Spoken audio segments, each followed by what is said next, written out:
আপনি পায়ে ধরছি, আমার চাকরিটা দেন।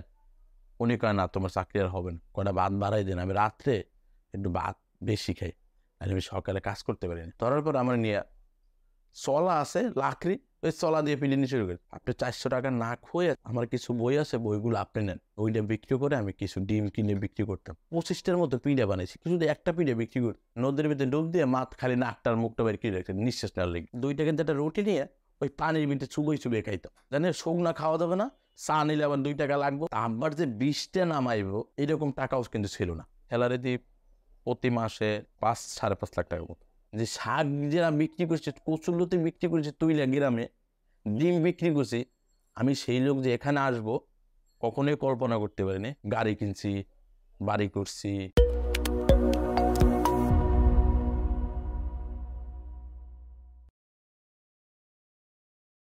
আমার নাম মোহাম্মদ খোকন হাওলাদার। আমার হোম ডিস্ট্রিক্ট হচ্ছে বরিশাল, বাকেরগঞ্জ থানা, বড়পাশা ইউনিয়ন। আমার বাবার নাম হাবিব হাওলাদার, মাতা জাহানারা বেগম। আমরা 2 ভাই 1 বোন। বোন বড়, তারপর ভাই, তারপর আমি সবার ছোট। বাবা সে দিন মজুরি কাজ করতো। আমার বাড়ির পাশে মাদ্রাসাটা দুদাল হোসাইন সিনিয়র ফাজিল মাদ্রাসা। তো ওখানে আমার আম্মা লজিনের কিছু পোলাপান থাকতো, লজিন যারা থাকতো বোর্ডিংয়ে, ওদের রান্নাবাড়া করতো আর আমি পড়াশোনা করতাম মাদ্রাসা। তো এতটা গরিব ছিলাম আমরা যে কলমি শাক, তারপরে ধরেন কচুর লতি, এগুলো তুলে কিন্তু আমি বিক্রি করছি, আমি নিজেও বিক্রি করছি। তারপর মাছ ধরে মাছ বিক্রি করতাম। তারপর আমরা করতাম কি, মানুষের গরু বর্গা পালতাম। গরু যে মানুষ গরু বর্গা দেয় না, এরকম গরু বর্গা পালতাম। দুধ হইতো দৈনিক 3 থেকে 4 লিটার দুধ হইতো। 1 লিটার দুধ 12 টাকা, 4 লিটার হলে আমরা রাখতাম না। 4 কেজি দুধ হলে 48 টাকা হইতো। তো ওই জন্য আম্মা বলতো কিছু, ঠিক আছে আজকে রাখা লাগবে না, আজকে দিয়ে দাও, আর আগামীকাল যদি কম বেশি হয় তাহলে ওই সময় রাখবা। এরকম করতে করতে আমরা 1 গরুর থেকে 3-4টা গরু করলাম। সংসার যে চালাইবে বাবা এরকম কোনো পরিস্থিতি না। একদিন মাঠে কাজ করলে সকাল 6টা বাজে যাইতো, সন্ধ্যা 6টা বাজে উঠতো, মাত্র 50 টাকা পেত। তা আমরা 3 ভাই বোন, আম্মা একজন, 4 জন খাইতাম। আর আব্বার খাবারটা যে বাড়িতে কাজ করতো ওই বাড়ির থেকে 3 বেলা খাওয়াইতো। তা আব্বা আবার করতে গিয়ে রাত্রে যে খাবারটা ছিল না, ওই খাবারটা বাড়িতে নিয়ে আসতো। ওনারকে বলতো আমার কটা ভাত বাড়াই দেন, আমি রাত্রে একটু ভাত বেশি খাই আর আমি সকালে কাজ করতে পারি না। মানে আমার বাবা আমাদের জন্য একটু মিশাতে বলতো যে আমরা ছোট ছোট, আমাদের ভাত কম, ওখান থেকে ভাত নিয়ে আসতো বাড়াইয়া, আমরা ওই নিয়ে ভাগ করে খাইছি। এক ক্ষেত্রে গেলে কোনোদিন সকালবেলা ভাত থাকতো, কোনোদিন নাও থাকতো। যে সময় দেখতাম থাকতো না ভাত, 50 গ্রাম চালের ভাত একজনে ভাগে পাইতাম, 4 জনে। ওই ভাতের ভিতরে পানি নিতাম বেশি করে, মানে বাটিতে নিতাম। স্টিলের বাটি ছিল, বা ওই সময় কিন্তু সিলভারের বাটিও ছিল। সিলভারের বাটি বা স্টিলের বাটি, ওইটাতে পানি বেশি নিয়ে ওই শুকনা মরিচ টালতাম আর লবণ দিয়ে, চটকাই লবণ দিয়ে আবার খাইতাম। যেরকম মানুষ চিড়া খায়, চিড়া যেরকম কষলায় খায় পানিতে, ওই রকম খাইতাম, যেহেতু আমাদের পেট ভরার দরকার। হুট করে বসতে করলো আমাদের এলাকায়, ধরেন ঈদ বা কোরবানিতে যে চেয়ারম্যানের যে কাপড় দেয় না জাকাত হিসাবে, ওই কাপড়গুলো কিন্তু আম্মা পাইতো। আম্মা পাইতো একটা, আব্বা পাইতো একটা। তাহলে আমাদের বাচ্চাদের কিন্তু দিত না। আব্বা আমা কি করতো, ওই কাপড় নিয়ে খুব মানে টানতো যে আমরা পাইলাম, তুই জানো ছেলেমেলে পাইলো না। তা আব্বা আবার করতো অনেক কষ্ট করে ধার দেনা হইলো আমাদের জন্য কাপড় নিয়ে আসতো। আমি আবার মাদ্রাসায় পড়তাম, আমার আবার পাঞ্জাবি বানাই দিছে একদিন। তো ওই পাঞ্জাবিটা ঈদের দিন পরে আমি আমার চাচার বাড়িতে গেছিলাম, চাচার বাড়িতে ঈদের দিন গিয়েছি। তো শীতের সময় তো তুই লাকড়ি দিয়ে চুলা দিয়ে খড়ি দিয়ে জাল দিচ্ছে, ওই খড়ি আমার পাঞ্জাবিতে লাগছে। পাঞ্জাবি ছিদ্র হয়ে গেছে, আমি সারাক্ষণই ছিদ্র দিয়ে আমার ডলতাম। আরে আমার পাঞ্জাবিতে না লাগে যদি আমার শরীরে লাগতো তাও সমস্যা ছিল না, পাঞ্জাবিটা পুড়ে গেল, মানে খুব আফসোস করছি। ওতে কিন্তু পাঞ্জাবিটা পরা কিন্তু সারি না, জাস্ট এতটুক অল্প একটু জায়গা ছিদ্র হয়ে গেছে। তা আমি সবসময় বলতাম আল্লাহ আমার পাঞ্জাবিটা না লাগে যদি আমার শরীরে লাগতো তাও সমস্যা, শরীরটা একটু পুড়ে যেত। তা পাঞ্জাবিটা এত সুন্দর পাঞ্জাবি আব্বা দিল কষ্ট করে, আমার কিন্তু ওই জিনিসটা এখনো মনে পড়ে।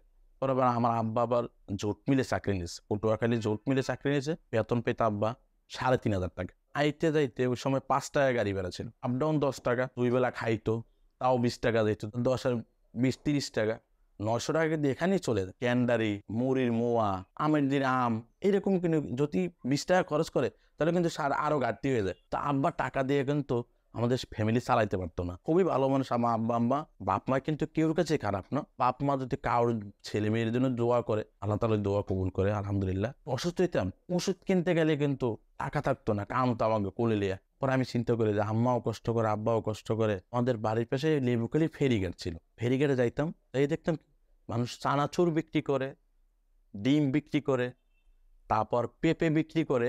জিনিসগুলো বিক্রি করতে ভালোই চলে। আমি চিন্তা করলাম যে আমি ডিম বিক্রি করবো, ডিম বেচবো। এখন চিন্তা করি যে আমার তো টাকা নেই, আমি কি করবো। 5-এ যে সময় পড়বো, ভর্তি হয়েছে ওই সময়, একটা মেয়ে ও মাদ্রাসায় পড়বে, এপ্রিল মাসে শেষ দিয়ে আসছে ভর্তি। এখন ও টেনশন করতে যে ভাই আমি তো বই পাবো না, আমি কি করবো। তা অন্য একজন কাছে বই লাইব্রেরিতে পাওয়া যায়, 300 টাকা গেলে বই কিনতে পারি।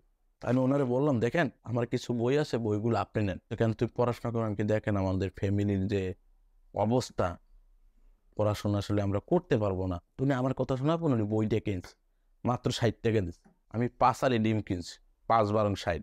মুরগির ডিম পেয়েছি 2 এলে, হাঁসের ডিম পেয়েছি 3 এলে। পাশের বাড়ি একজনের থেকে ছোট একটা বালতি নিয়ে ওই ডিম 5 আলি আমি নিয়ে নিছি সেদ্ধ করে। আমি কিন্তু ওই সময় বিট লবণকে চিনতাম না, বাংলা লবণ টাইলে বাইটে দিয়ে কি অবস্থা। তো ওইটা টালছি, পড়তে পড়তে কালো হয়ে গেছে, পারছি সেম বিট লবণ। ওর ভিতরে একটুখানি গুঁড়ামরিচ দিয়ে দিচ্ছি, হালকা লাল হালকা কালো, দিয়ে বিট লবণ।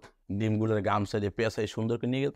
তা 5 আলি ডিম আমি ভাই 100 টাকা বিক্রি করছি। আম্মা বলছে কি তুমি তাড়াতাড়ি। আমার ডিম শেষ। যেহেতু আমার বাবা সকাল 6টার থেকে সন্ধ্যা 6টা পর্যন্ত কামায় 60 টাকা, আরও সকাল 6টায় গেছে, 10টা বাজে বাসায় চলে আসছে, ও 40 টাকা কামাইছে। আর অভাবেই সংসার তো, মানে আম্মা খুব খুশি। পরের দিন আম্মার আম্মা তো 40 টাকা দিয়ে বাজার ডিম বেশি পাই, কয় নিয়ে নে। ওই দিন আবার কিনছি আমি 10 আলি। বাজারে বেয়ে কিনতে পারতাম না, হকার বেশি ছিল, তারপর আবার ডিমের পাইকার, এগের জন্য কিনতে পারতাম। আমি এবার গ্রামে গ্রামে যেই পথে, আবার ওই সময় একটু বর্ষার সিজন ছিল, যেই পথে কাদা বেশি যেন হকার না ঢুকে, ওই মহিলাকে দ্বারা যাইতাম। আমার যে খুব হেল্প করছে ডিমের ক্ষেত্রে। যারা যদি 12 টাকা হয় তুমি 10 টাকা করে দিবে, মুরগির ডিম 10 টাকা হয় তো তুমি 8 টাকা দিবে। ওই ডিম কিনতে গেলে আগে ওইবারই ঢুকতাম। এরকম করার পরে অনেক কিনতাম বিক্রি করতে করতে করতে করতে 100-র উপরে প্রতিদিন ডিম চলে যেত। তো একদিন ডিম নিয়ে গেলাম 120টা, দেবে আমার 1.5 ঘন্টা ভিতরে শেষ। তো পরের দিনে আমি এবার কি করছি, 250টা ডিম নিয়ে নিচ্ছি। ঘরের থেকে বের হইয়া একটা রাস্তা দিয়ে যাইতেছে, সিটকে পড়ে গেছে, পড়ে যাতে আমার পা একটু কাটছে, আর ডিমগুলো ভাই পড়ে গেছে। পোড়া পরে ডিম, ডিম মানে শুয়ে পড়ে না, পোড়া সই পড়ছে, তার ডিম ট্যাপ খেয়ে গেছে। আমি কি আল্লাহ, আমি যেন ডিমগুলো বিক্রি করতে পারি, তা আমি 2 ডিমের টাকায় মসজিদে দিয়ে দেবো। 19টা ডিম রয়ে গেছে। তো সন্ধ্যার পরে তো আবার নতুন হকার চলে আসে, গরম গরম ডিম নিয়ে আসে। আমার ডিম তো ঠান্ডা হয়ে গেছে। বরিশাল দবদবিয়া ফেরি ছিল, ওই ফেরিঘাট গেছি। যাওয়ার পরে ভাই ওখানে এক ফেরি ওপারে গেছে, আসছেন দিয়ে আবার 20টা ডিম শেষ হয়ে গেল। 8টা ফেরি ঘুরছি বা দিয়ে 5টা ডিম আছে, আমি 5 ডিম নিয়ে আবার গাড়িতে টিকেছি অন্য গাড়ি। ওইটা বাড়ির পাশে গেছে, ডিম শেষ। মা তো খুব টেনশনে, মাও কিন্তু ভাত খায় না, 250 ডিম। আমিও ভাই সকাল থেকে ওই রাত 11:30 পর্যন্ত শুধু পানি ছাড়া কিছু খাইনি। আর খাইছিলাম বেশি খিদে লাগছে, 2 টাকা একটা রুটি নিয়ে ওই পানির ভিতরে চুবই খাইতাম। আর 5টা বান্ধব মারলে একটা ডিমের টাকা ভেঙে দিবি। ওই চিন্তা করে ওই 2 টাকার রুটি কিনে পানির ভিজে খাই। পরে আমার কাছে গেছি, আম্মা বলছে আমার সব ডিম শেষ। মা খুব খুশি যে ভাই। আমি আবার কি করছি, ওই দিন মনে ছিল না, পরের দিন 2 টাকা মসজিদে দিয়েছি। এরকম করতে করতে আলহামদুলিল্লাহ বড় ভাই সে ওই রকম কাজ কাম করে না, সে স্কুলে যায় আসে। আর আমি তো পড়ালেখা এক কথা বলতে গেলে আমি ছাইড়ে দিচ্ছি ওই সময় থেকে। তা আমাদের ওখান থেকে জোয়ারে খুব পানি হয় ভাই, রোড মোড ঠুক তলাই যায়। তা আব্বার একটা সাপে কামড় দিচ্ছে পানির ভিতর থেকে। তা আব্বার যে 20টা নামাইব এরকম টাকাও কিন্তু ছিল না। হঠাৎ করে একদিন জ্বর এসে গেছে, 3 দিনের দিন জ্বর এসে গেছে, পুরো এক সাইড লেগে গেছে। যেই সাইডে যেই পায়ে সাপের কামড় দিয়েছে ওই সাইডটাই পুরো একদম অপাস। ডাক্তার আবার জিজ্ঞেস করছে যে আপনি কি হয়েছিল, বলছে আমার 3 দিন আগে সাপে কামড় দিয়েছিল। উনি আবার কি করছে, এই ডাক্তারে 20 নাম্বার আবার ইঞ্জেকশন দিচ্ছে। একদিন পর দেখতেছে পা লাগাইতে পারতেছে, চাল্লা নামলে আব্বা সুস্থ হয়ে গেছে। না আমি তো ভাই এই ডিম বিক্রি করতেছি, হুট করে রাত্রেবেলা ডিম বিক্রি করে আসতেছি, একদম জ্যোৎস্না রাত। তা আমার সাথে আরো ধরেন 2 জন ব্যবসায়ী আছে, ডিমের ব্যবসায়ী, আমার মতোই ছোট। ওরা খুব একটা দুষ্ট, ওই রাস্তায় যে পাথর দেয় না, ওই পাথর উঠতে ওই যে গাড়িতে মারে, সাকুরা গাড়িতে ভাই গেলা ভাঙ্গে গাড়ি দাপ করে ব্রেক করলো, 4,000 পাশের কথাই সবাই দৌড় দিচ্ছে, আমি দৌড় দিচ্ছি। নদীর কুলে দাঁড়িয়ে বালতি বলতে এক সাইডে জঙ্গলের ভিতরে নদীর ভিতরে ডুব দিয়ে মাছ খালি নাকটার মুখটা বের করে রেখেছে নিঃশ্বাস নেওয়ার লেগে। পরের দিন ভাই ধরে ফেলাইছে আমারে, ধরার পর আমার নিয়ে চলা আছে লাকড়ি, ওই চলা দিয়ে পিটিনি শুরু করি। আমি কই ভাই আমি তো মারি নেই, কয় না তুই মাছ, তোর কথা কইস। পরে আমার চাচার শুনে আইছে, যে ছেলে মারতেছে উনি আবার চাচার আবার বেয়ের ছেলে, আমি আমার সাথে পরিচয় না, ওনার সাথে আমাদের সাথে কোনো পরিচয় নেই। চাচার আবার ছাইড়ে দিল, মায়ের সাথে জ্বরাই গেছে ভাই। আমি 2 দিন জ্বরে পড়েছে, আম্মা আম্মা কান্নাকাটি করতেছে। পরে আমি কি করবো, লজ্জার কারণে ফেরিঘাটও যাইনি। এই যে মারছে মানুষ হাসবে, একটা লঙ্গি প্রথম কোমরে বাঁধছি, একটা শার্ট আর একটা প্যান্ট পরছি, ওই রে আমার খালার আগুয়ে যেতে দেয়া আমার নেই, আমি চলে যাবো ভাই ঢাকা এগো লাগে। আর আমার কাছে তুমি নাম, আমি হ্যাঁ নামতেছি, আমি তো ইচ্ছাকৃত ভাবে নামতেছি না। যেই আছে আমি খালা লঞ্জি ছাইড়েছি, আল্লাহ তুই নামস, তোর মা তো কান্নাকাটি করো, তোর আব্বাম। পরে আমি ঢাকায় চলে আসলাম, আসার পরে সোবানবাগে ওখানে আমার এক খালু ডেগোটার দোকানে সোবানবাগ তৈরি করে পাশে স্বাস্থ্য আবার সোবানবাগ তৈরি করে মালিকের সাথে কথা বলে আমার একটা চাকরি দিচ্ছে। তাই আমি প্লেট টেলেট ধুইতাম, তা আমার আবার কারখানায় দিচ্ছে। আমার কারখানায় করতাম 6 ঘন্টা, দোকানে করতাম 6 ঘন্টা, মানে দোনো সাইডে কাজ করতাম। প্রথম কিন্তু পেটে ব্যথে, পর মাসে 500 টাকা, পর মাসে কাজ দিয়ে কাজ দিচ্ছে 1000 টাকা, এরকম 1 বছরের ভিতরে আমার 4 বের বেতন বাড়ছে। আমি মোটামুটি কাজও শিখছি, ধরেন রাখতে লোক রাখতে 10,000 টাকা বেতন লাগবে, আমি 3,000 টাকা আমি কাজ করতে পারতেছি, খুব ভালোই চাকরি করতেছি। আব্বা আম্মার টাকা দিয়ে আব্বা আম্মা খুব ভালো চলতেছে। 14 বছর চাকরি করার পরে আমার মা আদনের ছোট ভাই ফোন দিয়া বাড়ি থেকে ছুটি ধরেন যে 5 দিন ছুটি দিয়েছে, আমি 3 দিনের দিন আমার ফোন দিয়েছে যে তোমার আর আশা লাগবে না। আমি কি অন্যায় করলাম আপনার এখানে, আমি চুরি করছি নাকি ওরে মারছি বা আমার কোনো ক্ষতি করছি, কেন না তোমার আর আশা লাগবে না। রিকোয়েস্ট করতেছি অনেক, উনি কয় না তোমার চাকরি আর হবে না, এত বছর চাকরি ঢাকা, যদি ঢাকা না দেয় যদি দেশে থাকে মানুষ হাসবে। তাই এক লোক দিয়ে রাস্তার পাশে এক ছেলে আমার থেকে বয়স কম, ও পিভিটা বাবা পিঠা বানাইতে। আমি কি ভাই আমার একটু শিখেবেন, আমি একটা দোকান দিতাম। হ্যাঁ শেখেন আপনি, দেখে পরে দেখে শিখলাম। পরে ওনার ওখানে 2 দিন কাজও করছে ফ্রি। তারপরে কোন টাকা দরকার, খালি বানাবো আপনি বিক্রি করবো।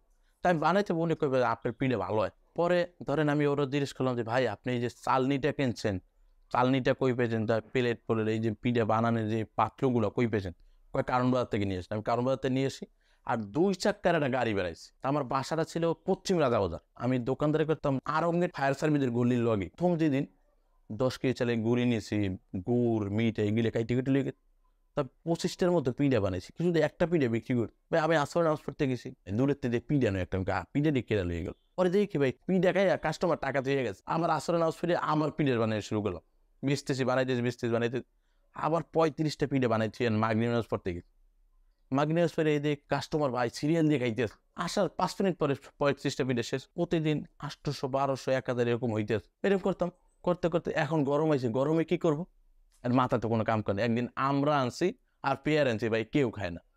তা দেখে ফার্ম গেটে দেখেন 10 টাকা করে আনারস বিক্রি করতে ছিলে। আমি 2 দিন দাঁড়াই দেখছি কেমনে করার।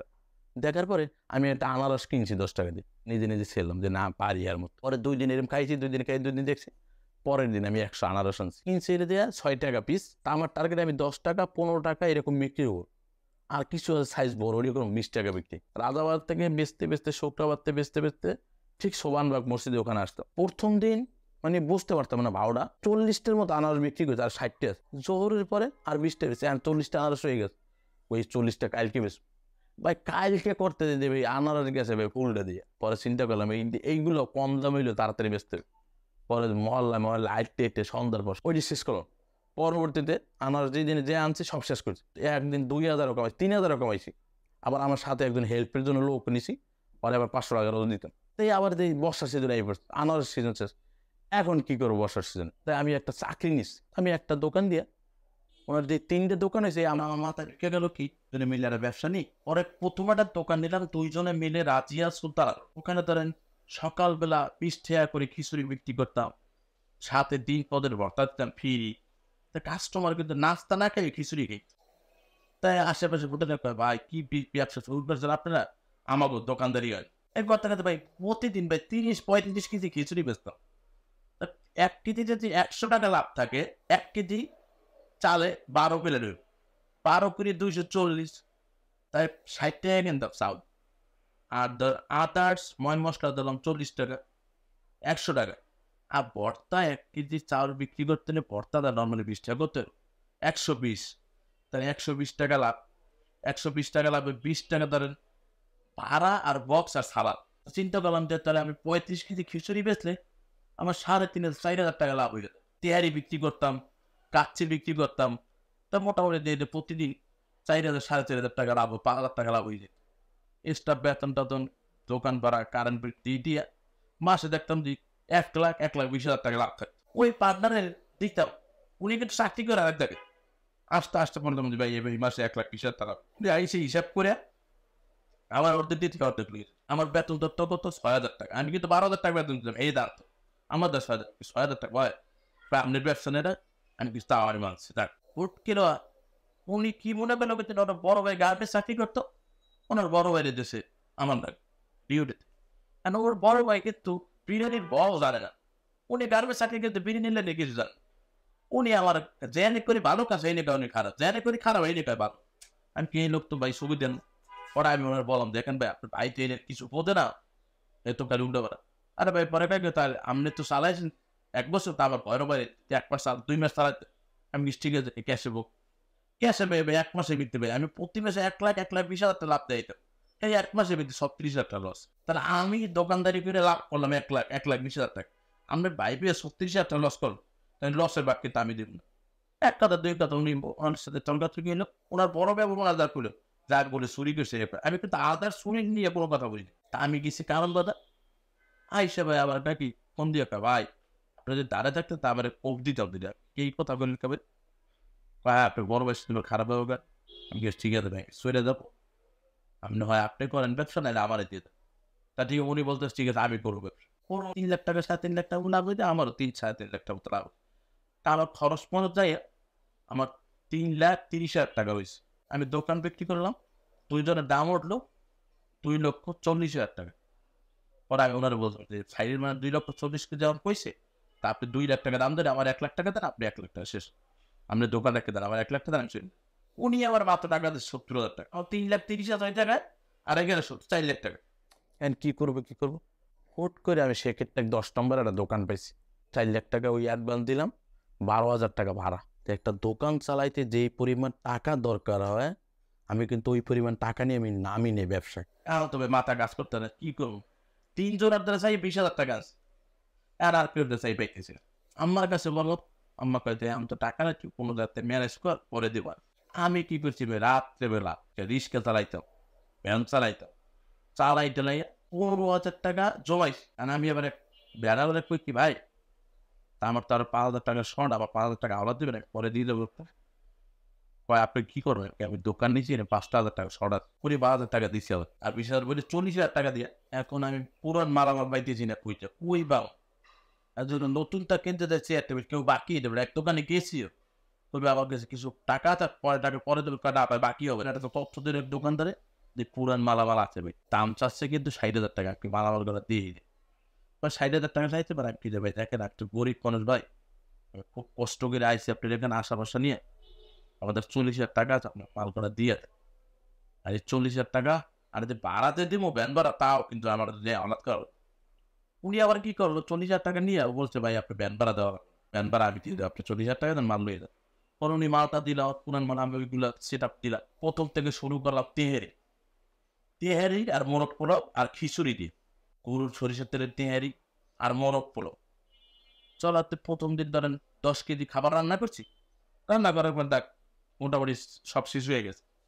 পরের দিন আস্তে আস্তে 5 কেজি 3 কেজি 2 কেজি এরকম বাড়তি আছে, পারতে মোটামুটি ভালোই দোকানদারি হয়, দৈনিক 20,000 25,000 টাকা দোকানদারি। হুট করে আমি একদিন গ্যাস চলে গেল, আমার 100 কেজি গোস আছে আমার ফ্রিজে, মুরগি গরুর গোস প্রথম 50 কেজি প্যাকেট 50 কেজি ভাই 3 ঘন্টার ভিতরে শেষ, আবার 50 কেজি নিয়ে আসে পরে কষাই গেল ভাই 200 কেজি গোস, উনি 200 কেজি শেষ হয়ে গেল একদিনই।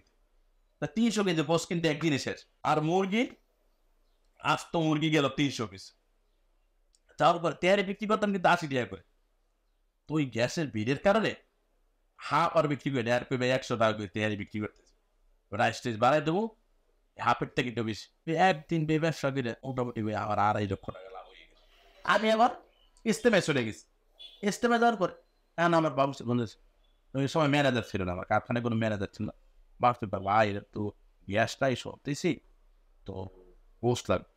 আমি ওই চিন্তা করে আবার কষাই ফোন দিয়েছি মুরগিরা ফোন দিয়েছি ওই ভাই 200-300 মুরগি পাড়া আর গোস্ত পাড়া 200 কেজি ভাই আবারও দিবি একটা না ছিল না 3 দিন গ্যাস, 3 দিনে ভাই লাভ করলাম 4.5 লক্ষ, 2.5 লাখে 4.5 লাখ দেবে, মোটামুটি 7 লাখ টাকা লাভ হয়ে গেল। ওই একটা দোকান দিয়ে আমি পাশাপাশি আবার লালমাটি একটা দোকান নিচ্ছি, একটা অর্ডার করলাম 5,000 প্যাকেট করকপুর, আমি বিক্রি করি 150 টাকা করে, ওই কাস্টমারের কারণে আরো 10 টাকা বাড়াই দেবো, একটু সুন্দর করে দিই তা খাবার খেয়ে কাস্টমারের শোনা আমার দিয়ে মোটামুটি 1,48,000 টাকা লাগছে। ওখান থেকে দিলাম এই যে সেকেন্ডটা 3 নাম্বার থেকে দিলাম সোবানবাগে একটা, ওখান থেকে দিলাম এই শ্যামলী টাকা সেন্টার হসপিটাল ওই পাশে একটা, তারপর দিলাম বোদের ট্যাগ, মিরপুর, তারপর আবার 3 জায়গায় আমার থেকে খাবার পাইকারি নিয়ে বিক্রি করে। কাচ্চি কন, তেহারি কন, মোরগ পোলাও কন, জর্দা কন, ফেন্নি কন, বোরানি কন, তারপর ভুনা খিচুড়ি কন, যে কোনো আইটেম, গরুর রেজালা, সাদা পোলাও রেজালা, গরুর খিচুড়ি, যে কোনো আইটেম লাগে আমার থেকে নেয়। আমার দেখলে কেউ কইব না হাটারটা বিরিয়ানির দোকানে পারি, আমার নিজের গাড়ি নিজে চালে, ড্রাইভার আছে আলহামদুলিল্লাহ। দোকানে কিনছি ঢাকাতে, নূরজাহান রোড, মোটামুটি 250 স্কোয়ার ফিট। ওটা আমার এই প্রতিষ্ঠানের স্যালারি দিই প্রতি মাসে 5-5.5 লাখ টাকার মতো। তারপর ওদের খাওয়া থাকা ফ্রি, ওদের আবার পকেট খরচ আছে সবাই, যার যে জুনিয়র, যার বয়স 12 বছর তারও 50 টাকা পকেট খরচ দিই, আর যে ম্যানেজার তার 100 টাকা, 150 টাকা, আর যে সিনিয়র যে কাজ করে ওর 120 টাকা, 100 টাকা পকেট খরচ। আমার নাম মোহাম্মদ দেলোয়ার হোসেন দুলাল, আমি ম্যানেজার 6 বছর ধরে আছি। সে অনেক কষ্ট ক্লাস করে অনেক ব্যবসা করছে, তার মন মানসিকতা এবং তার চলাফেরা অনেক সুন্দর, ভালো পরিবেশ ভালো, তার জন্য আমরাও এখানে আছি এবং তার সব দিক দিয়ে সর্বদিক দিয়ে আমরা ভালো দেখছি। যে কোটি কোটি টাকার মালিক তা হতে চাই না, যে আমার দ্বারা দ্বারা মানুষ খুশি থাকে, রাগ বা কোনো অভিশাপ কাস্টমার হোক বা স্টাফ হোক কেউ যেন না করতে পারে। আমি চাচ্ছি যে ব্যবসা চলতেছে আলহামদুলিল্লাহ, আল্লাহ কোন কেড়ে কোন পথে নেবে সেটা বলা যাচ্ছে না ভাই। এখন আমি অগ্রিম বলে পড়বো যে আমি এই করবো ওই করবো না, আমি চাচ্ছি যে ভালোভাবে সার্ভিস দেব। আমার খাবারটা কেন মানুষ পছন্দ করে, মেইন হচ্ছে দেয়া খাঁটি সরিষার তেলের তেহারি, এর ভিতরে ভাই কোনো ভেজাল নাই। 2 হচ্ছে দেয়া ওটার সাথে ছোট ছোট আলু থাকে বগুড়ার। 3 নম্বর হচ্ছে যে আপনি তেহারিটা 3 বেলা খাবেন, যদি কোনো খাবারে ভেজাল হয় ভাই একটানা 3 বেলা কিন্তু খাওয়া যায় না, তার গ্যাস ফর্ম হবে, তেলে সমস্যা থাকলে তাও গ্যাস ফর্ম হবে, খাবারে যদি কোনো মেডিসিন থাকে তাও কিন্তু গ্যাস ফর্ম হবে। হ্যাঁ আলহামদুলিল্লাহ এই পর্যন্ত কোনো কাস্টমার বলে নাই যে ভাই আপনার খাবার টেস্ট না বা খাবার ভালো লাগে না। আমি কিন্তু 14 বছর এই লাইনে চাকরি করে প্লেট দেওয়ার থেকে শুরু করে বাবুর্চি লাইন থেকে শুরু করে এভরিথিং আমি সব কাজ জানি। এই জন্য আলহামদুলিল্লাহ টেস্ট বলেন, খাবারের কোয়ালিটি বলেন, কোয়ান্টিটি বলেন, সবগুলো কিন্তু আমি ধরে রাখছি। আমার যদি কোনো খাবার টেস্ট খারাপ হয় আমি কিন্তু খাবার বিক্রি করি না। রান্না কিন্তু সবাই করতে পারে, মশলা কিন্তু মেন। 1 কেজি খাবারে 5 কেজি খাবারে কতটুকু মশলা লাগবে এটা কিন্তু আমার আইডিয়া আছে। 1 কেজি কত লাগবে, 2 কেজি কত লাগবে, 5 কেজিতে কত লাগবে, এই সম্পূর্ণ আইডিয়া আমার কাছে আছে। এবং মশলা মিক্স করি আমি, ফাঁকি করি আমি, বাজার করি আমি। আমি এই পর্যন্ত 6 বছর শেষ ব্যবসার বয়স, আমি কোনো বাবুর্চির থেকে আজ পর্যন্ত লিস্ট নিইনি। ব্যবসা বাণিজ্য করে আমি খুবই আগাইছি, আল্লাহর কাছে শুকরিয়া আদায়। গাড়ি কিনছি, বাড়ি করছি, যে শাক যারা বিক্রি করছে, কচুরলতি বিক্রি করছে তুইলা গ্রামে, ডিম বিক্রি করছি, আমি সেই লোক যে এখানে আসবো কখনোই কল্পনা করতে পারিনি। আলহামদুলিল্লাহ খুব ভালো আছি ভাই।